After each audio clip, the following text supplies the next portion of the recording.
우리가 읽는 이 10장의 내용에서도 계속적인 전쟁에 관한 기록이 나타나고 있는데요.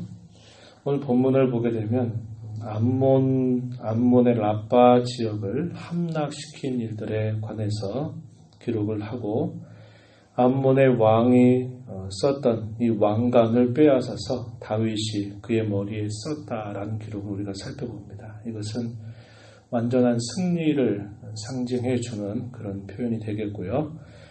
또 후반부의 내용은 블레셋 나라와의 전쟁에 관한 기록을 남겨주는데 이 블레셋 사람들은 대단히 키가 크고 대단히 용맹스러운 군사들이었지만 하나님이 함께 하시는 그런 전쟁에서 아무리 그들이 큰 힘을 가지고 있고 용맹스럽다 하더라도 결국 하나님의 손 아래 다 패하게 되었다라고 하는 그런 기록을 남겨주고 있습니다.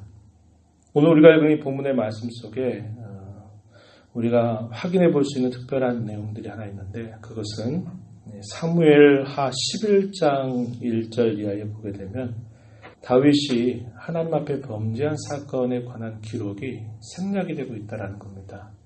오늘 우리가 읽은 본문 1절 뒤로 가서 보면요. 해가 바뀌어 왕들이 출전할 때가 되매 요압이 그 군대를 거느리고 나가서 암몬 자손의 땅을 격파하고 들어가 라빠를 에워싸고 다윗은 예루살렘에 그대로 있더니 다윗은 예루살렘에 그대로 있다. 이때가 범죄하였던 그 순간이 됩니다. 잘 아는 바와 같이 밧세바라고 하는 여인이 위에서 목욕하고 있는 모습을 보면서 다윗이 그 여인과 간음을 하게 되고 또 전쟁에 나가서 충신으로 싸웠던 우리아라고 하는 사람을 전쟁의 가장 최전방에 내보낸 일을 통해서 결국 살인까지 범하는 그런 죄를 범하게 됩니다. 이 일들에 관해서 하나님께서 선지자 나단을 보내서 이 다윗이 범한 죄에 대해서 들추어내고 그 죄에 대하여 다윗이 그대로 그 죄를 인정함으로써 그가 범죄했던 사건 그리고 그 죄에 대한 참된 회개의 모습들이 이어지고 있는데 그에 대한 기록을 생략해주고 있다라고 하는 것입니다. 그리고 계속적으로 이어지는 내용을 보게 되면 이 암몬을 완전히 정복하게 되는 그런 내용, 것이 표현되고 있습니다. 요압이 라빠를 쳐서 함락시켰다 이렇게 표현했고 2절 가서 보면 다윗이 그 왕의 머리에서 보석 있는 왕관을 빼앗아 중량을 달아보니까 그것이 금 1달란트, 대단히 많은 양입니다.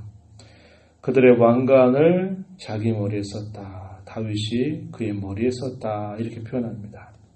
다윗이 그 성에서 노력한 물건들을 무수히 내왔다고 기록하고 그 암몬의 백성들을 끌어내서 그들로 하여금 노역을 시키게 할 만큼 결국 암몬 자손들이 정복당하게 되는 그런 기록이 표현되고 있습니다. 우리가 이걸 통해서 보면 이 역대기의 관심이 어디에 있는가 하는 것을 우리가 다시 한번 살펴볼 수 있습니다. 역대기에서는 하나님께서 이 다윗이 세운 이 나라를 하나님께서 영원히 다스리는 그런 나라로 하나님 견고하게 하시겠다 하시는 약속을 하셨죠.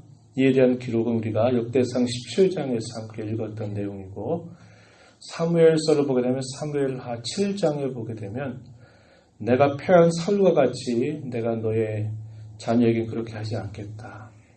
내가 사람의 막대기와 인생의 채찍을 통해서 내가 징계는 할지라도 내 은총을 그에게서 빼앗지 않겠다라고 하나님이 하신 약속의 말씀을 따라서 비록 하나님 앞에 다윗이 범죄하지만 그 범죄에 대해서 하나님이 용서하시는 하나님의 그 값없는 사랑이 분명히 표현되고 있음을 우리가 보게 됩니다. 그러한 죄 앞에서 또 다윗은 하나님이 그의 죄를 들추어내실 때 그것을 애써 숨기려고 하거나 은폐하려고 하지 않고 자기의 지은 모든 죄들을 다 하나님 앞에 토해냄으로 말미암아 더 이상 원수가 그를 노력하지 않도록 그 죄를 바르게 처리해가는 그런 모습들을 통해서 하나님의 긍휼과 자비는 다윗과 그의 세우는 나라 가운데 계속되고 있다고 하는 사실들을 보여주고 있습니다. 그래서 포로 이후로 돌아온 이 하나님의 백성들이 하나님이 여전히 우리의 하나님이 되시고 하나님은 다윗과 세우신 그 언약을 계속적으로 이행해 가시는 분이시기 때문에 비록 황폐하고 황무해져 있는 이 땅에 다시 성전을 재건하고 성벽을 쌓아서 하나님의 백성됨을 다시 한번 드러낼 수 있는 소망을 그들에게 주고 계신 것입니다. 그래서 오늘 본문 속에서 보게 되면 다윗의 이 범죄에 대한 기록들을 생략해 주고 계속적으로 전쟁에서 승리하게 되는 그런 모습들을 기록해 주고 있다라고 하는 것입니다. 이것은 그가 하나님 앞에 범한 죄에 대하여 바르게 그 죄를 인정하고 그 죄를 바르게 처리하는 그의 자세 또한 이런 내용 속에 스며 있음을 우리는 볼 수 있게 된다라고 하는 것입니다. 그의 범죄에도 불구하고 하나님의 긍휼은 계속되고 하나님의 자비는 계속되고 그의 죄에 대한 모든 용서는 끊임없이 계속되고 있다고 하는 사실들을 우리는 확인할 수 있습니다. 계속적인 전쟁 가운데서 하나님은 승리라고 하는 것을 그에게 안겨주면서 다윗 왕궁이 끊임없이 강성해질 수 있도록 하나님이 돌봐주심을 우리는 볼 수 있는 것입니다. 이하에 주어지는 말씀의 내용은 이 블레셋 사람과의 전쟁에 관한 기록을 간략하게 요약해 주고 있는데요. 4절 이하의 말씀입니다. 4절 이하에서 보면 블레셋 사람들과 게셀이라고 하는 곳에 전쟁이 일어나는데 그 전쟁에서 십배라고 하는 아주 용맹스러운 사람을 십부게라고 하는 사람이 쳐서 그를 항복시켰다라고 하는 기록을 남겨주고요.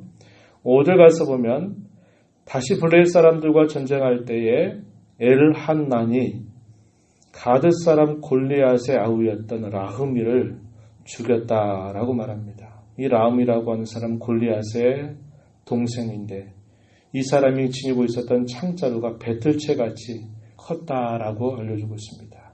하지만 결국 그도 패배하게 되는 그런 결말을 맞았음을 기록해 줍니다. 6절에서도 가드에서 전쟁할 때에 블레셋의 한 도시죠. 가드라고 하는 곳.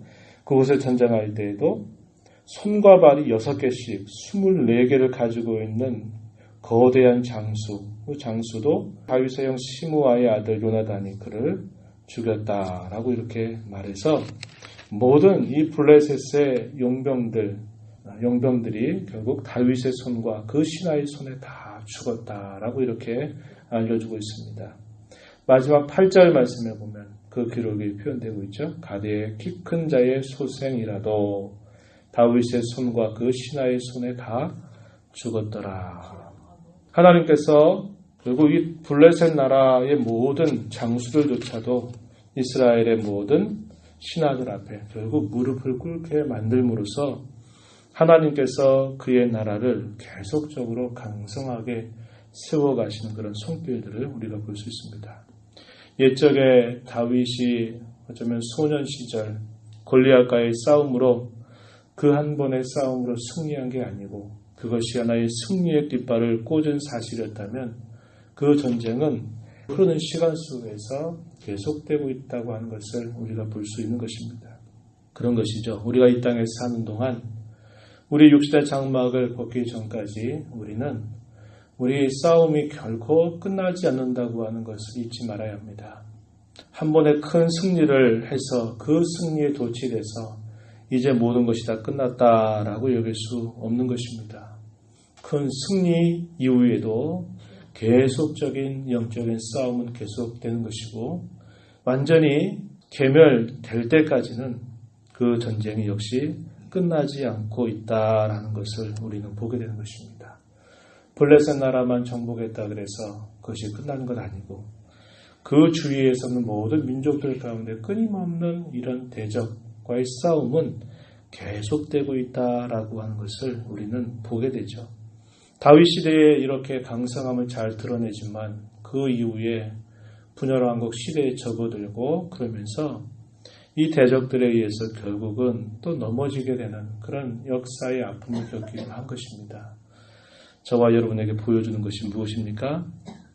우리가 한번 승리했다고 그래서 우리가 자만해서도 안 될 것이고 반대 우리 앞에 대적들이 또 남아있다 그래서 그것 때문에 낙담하거나 절망할 일도 아닌 것입니다. 우리가 이 땅에 사는 동안 우리의 생명이 끝나기 전까지 끊임없이 영적인 전쟁은 계속되고 있다고 하는 사실들을 우리 잊지 말아야 한다고 하는 겁니다. 그래서 삶의 매 순간순간마다 영적으로 무장하지 않으면 우리는 계속적으로 그 싸움에서 완전한 승리를 보장할 수 없게 된다고 하는 사실입니다. 다윗에게 베풀어 주셨던 하나님의 긍휼과 자비는 그에게만 특별한 것이 아니라 오늘을 살아가는 저와 여러분 속에 우리의 삶 속에 끊임없이 계속되고 있다는 것을 우리는 기억해야겠다는 겁니다. 예수 그리스도의 십자가의 죽으심과 부활을 통해서 우리의 모든 죄를 다 속량하신 우리 주님의 귀한 은혜를 우리가 날마다 받고 사는 것처럼 그 긍휼하심의 은혜를 받은 자들로서 끊임없이 주님을 따르는 신실한 그런 삶을 살아가는 저와 여러분이 되기를 진심으로 축복합니다. 하나님 아버지 감사합니다. 저희들을 사랑하셔서 세상의 많은 사람들 가운데 하나님의 자녀로 삼으시고 저희들 안에 있는 죄의 세력들과 또 저희들 바깥에 있는 많은 죄의 세력들과 더불어 끊임없이 영적인 싸움을 쌓아가고 있는 중에도 저희들의 연약함 때문에 저희들의 범죄 때문에 하나님이 저희들을 심판하시는 것 아니라 끊임없이 긍휼히 여겨주시고 자비로 베풀어 주셔서 그 사함의 은혜를 늘 맛보며 살아가게 하시며 연약한 중에도 저희들을 일으켜 세워주셔서 그리스도의 군사로 살아갈 수 있도록 인도하신 것 참으로 감사합니다. 범죄에도 불구하고 그 범죄의 사실들을 하나님께서 온전히 용서하시고 그를 들어서 끊임없는 전쟁의 승리를 이루게 하셨던 것처럼 저희가 이 땅에 살아가는 동안 필대로 쓰러지고 넘어질지라도 우리 앞에 있는 대적으로 인하여서 좌절하거나 낙심하지 않게 하시고 끊임없는 영적인 싸움에서 승리하며 나아가는 저희들의 걸음이 되도록 인도하여 주시옵소서. 은혜의 보좌 앞에 나와서 은혜를 구하는 모든 심령들을 용납하시고 기도 가운데 하나님의 음성을 듣고 주와 교제하는 귀한 시간 되게 하옵소서. 예수님 이름으로 기도하옵나이다. 아멘.